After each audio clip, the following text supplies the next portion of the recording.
कि देखो कसाय की मंदता जब होती है तो कसाय की मंदता और कसाय की तीव्रता में ये अंतर है कि कसाय की तीव्रता जब किसी जीव को रहती है तो उसे विशेष प्रकार की आकुलता का वेदन होता है, ठीक है। और जब कसाय की मंदता होती है तो जैसे अभी कसाय की मंदता क्या है कि जैसे अपन पूजन में आए, दर्शन करने आए, जिन्हें देव के सामने हाथ जोड़कर विनय पूर्वक खड़े हुए, शांति हुई चित्त में, जो दुनिया भर के दुकान के मकान के या नाना प्रकार के विकल्प चल रहे थे, उन विकल्पों से हटकर अब देव शास्त्रों के समीप आकर उनके संदर्भ में हो प्रभु आपका ऐसा स्वरूप गीतरागी मुद्रा अहो ऐसे उनके प्रति भाव आए। उन जो अभी व्यापार आदि के भाव थे उन भावों में तीव्रता थी, तो कसाय की तीव्रता में आकुलता ज्यादा होती है। और जब देव साधु के समीप आते हैं तो कसाय की मंदता होती है, तो कसाय की मंदता में उस तीव्रता के मुकाबले आकुलता कम होती है। तो यहाँ जीव को आकुलता कम होती है तो वो उसे आनंद मान लेता है और वो कहता है कि मुझे तो पूजन भक्ति करने में बहुत आनंद आता है, बहुत आनंद आता है। एक तो वो आनंद प्रत्यक्ष कौन सा है, कसाय की मंदता का, ठीक है। अब आगे चले, अब उससे आगे कोई जीव स्वाध्याय आदि करता है तो कसाय और मंद होती है, क्योंकि स्वाध्याय में अभी तो भगवान से बोल रहे थे, अब स्वाध्याय में भगवान ने जो तत्व ज्ञान बताया है उसको अपन पढ़ते हैं। एक तो पढ़ने में उपयोग एक जगह एकाग्र हो जाता है, इधर उधर भटकता नहीं, और उपयोग एकाग्र होने से एकदम शांति का वेदन होता है। और कोई ऐसी बात पड़ी प्रभु ऐसा स्वरूप, तो थोड़ी देर के लिए आंख बंद कर ली और तत्व विचार आदि किया। तो तत्व आदि विचार किया, कैसे किया कि मैं आत्मा हूँ, जानना देखना मेरा स्वभाव है, शरीर आदि मेरे से भिन्न है, राग आदि भाव मेरे से भिन्न है, ऐसा जानकर थोड़ी देर के लिए अपने को आत्मा हूँ ऐसी धारा चलाई। तो उस धारा में क्या होता है, राग बिल्कुल मंद पड़ जाता है, कसाय बिल्कुल मंद पड़ जाती है, और ऐसी शांति का वेदन होता है। ऐसा लगता है कि जैसे यही आत्मा का अनुभव हो। कि क्यों लगता है, क्योंकि दिन भर इतनी भागम भाग करता है, इतनी आकुलता में रहता है कि उसे जब ये थोड़ी सी शांति मिलती है तत्व विचार आदि के माध्यम से, तो कभी कभी ऐसा भ्रम हो जाता है कि कहीं यही तो अतीन्द्रिय आनंद नहीं है। तो वास्तव में वो भी अतीन्द्रिय आनंद नहीं है।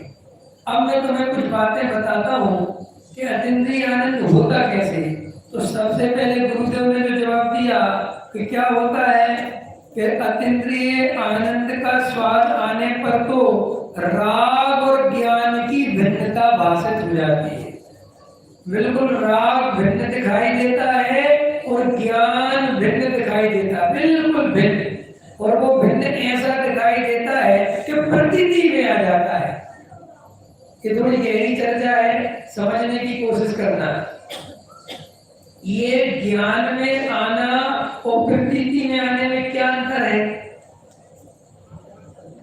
ज्ञान में आती है वस्तु विकल्प आत्मा, समझ में आया कि ज्ञान है वो विकल्प, राग अलग है और ज्ञान अलग है, ऐसा अपन विकल्पों में सोच रहे हैं, तो ये है ज्ञान आत्मा।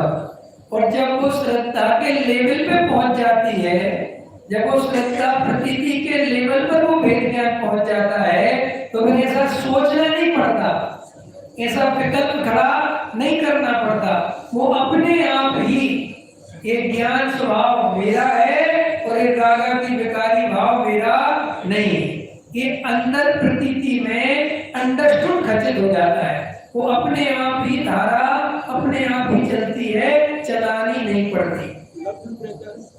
समझ लब्ध रूपन श्रद्धात्मक। जैसे देखो श्रद्धा और ज्ञान में क्या अंतर है। जैसे अभी आप यहाँ पर आ गए, ठीक है, तो आपका ज्ञान यहाँ पर लग गया, आपका ज्ञान यहाँ पर लग गया तो अभी ज्ञान में ना तो मकान दिख रहा है, ना घर गृहस्थी के कोई विकल्प दिख रहे हैं, ना कोई आपको किसी भी प्रकार के व्यापार, कुछ नहीं आ रहा है। सिर्फ आपका सारा ज्ञान यहाँ लगा हुआ है, बराबर। और आप इस आत्म तत्व की चर्चा को सुन रहे हैं, लेकिन इसी समय श्रद्धा बिल्कुल अपनी जगह खचित है। उसका जिस मकान में अपनापन है वो अभी है, उसका जहाँ पे श्रद्धान बैठा हुआ है वो बैठा हुआ है। ये शरीर में हूँ, ये श्रद्धा में बैठी हुई है, जबकि आप ज्ञान में क्या सोच रहे हैं कि मैं शरीर नहीं हूँ। आया समझ में? तो कभी कभी क्या होता है कि ज्ञान के विकल्पों में ऐसा लगता है कि मुझे सम्यक दर्शन हो गया, क्योंकि वो ज्ञान सोच रहा होता है और वो ज्ञान से ही देखता है, तो उसे लगता है कि बस हो गया काम। लेकिन उसको देखना कहाँ चाहिए कि मेरी अंदर में प्रतीति क्या होगी, ये मेरा मकान में एकत्व टूटा कि नहीं टूटा। जैसा मकान में अपनापन है वैसा 24 घंटे अपने त्रिकाली ध्रुव गायक में अपनापन हुआ कि नहीं हुआ। ऐसा को हमें कैसे पता चले कि जैसे मकान का अपनापन पता चल रहा है? अरे चल रहा है। अभी मैंने मकान बोला तो मेरा कैसा अपनापन है, ये भाव भाषण होता है कि नहीं होता? होता है। ऐसे ही जब आत्मा में अपनापन होगा तो जब हम आत्मा की पूछेंगे तो आपको तुरंत वो अपने पन की फीलिंग आत्म तत्व में आएगी। एक बात।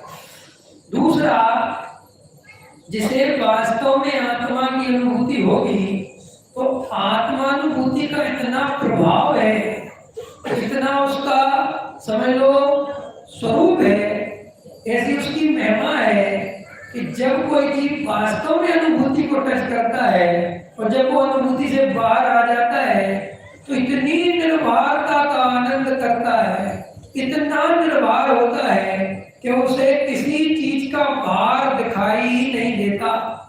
एक बार अनंत निर्भरता का वेदन होता है, बिल्कुल इतना हल्का हो जाता है, इतना हल्कापन का महसूस करता है और अनंत निर्भयता, इतनी निर्भयता हो जाती है, ना किसी का भय रह जाता है, ना मरने का डर। जो 7 प्रकार के भय ना, सब भय है, यह लोग भय, परलोक भय, मरण भय, वेदना भय और अकस्मात भय, आरक्षा भय, आकुति भय, ये रहते ना, सब बिल्कुल एकदम निकल जाते हैं, कोई डर नहीं लगता। एकदम ऐसा भाव आता है कि मैं तो अनादि अनंत नित्य शुद्धो एक त्रिकाली ध्रुव हूँ, ये पर्याय में हूँ ही नहीं, ये शरीर संयोग आदि मेरे में है ही नहीं। ऐसे अनंत निर्भयता का जन्म अतीन्द्रिय आनंद में साथ साथ होता है। और क्या होता है? अनंत निशंकता, इतनी निशंकता रहती है कि सर्वज्ञ की वाणी में जैसा वस्तु का स्वरूप बताया है उसमें रंच मात्र भी शंका नहीं होती, बिल्कुल शंका नहीं होती। पुण्य में, पाप में, धर्म में जो स्वरूप बताया है बिल्कुल वैसी ही श्रद्धा प्रतीति में बसती है। समझ में आया? क्रमबद्ध पर्याय पे बिल्कुल ऐसी निर्णय, ऐसी श्रद्धा, जिस समय जो पर्याय आनी है वो आएगी। इतना अंदर में ऐसा बोलने के लिए नहीं बोलता, अंदर में उसको महसूस करता है। ठीक है? और अनंत जीवों के प्रति करुणा का परिणाम रहता है। वो सब जीवों में पर्याय के साथ साथ भगवान दिखने लगता है।